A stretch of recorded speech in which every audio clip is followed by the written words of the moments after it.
হোসেন। লিয়াকত, শীতের সবজি সরবরাহ বাড়ায় বাজারের দামের কি কোনো হেরফের হয়েছে?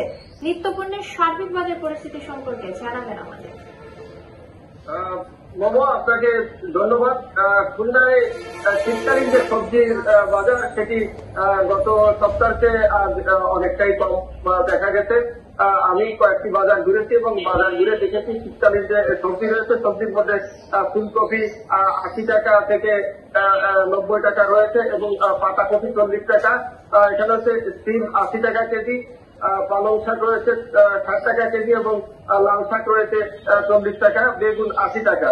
এবং খুলনার যে বাজারগুলো রয়েছে, বাজার থেকে 10 টাকা থেকে 20 টাকা দাম কম বেশি রয়েছে। এছাড়া আমি মুরগির বাজার ঘুরেছি, সেখানে দেখেছি যে প্রতিহালি যে ডিম রয়েছে, ডিমের বাজারে প্রতিহালি ডিম 50 টাকা থেকে 52 টাকায় বিক্রি হচ্ছে এবং সোনালী এবং ব্রয়লার মুরগি বেশি বিক্রি হচ্ছে এবং ব্রয়লার মুরগি রয়েছে 180 টাকা এবং সোনালী রয়েছে 280 টাকা।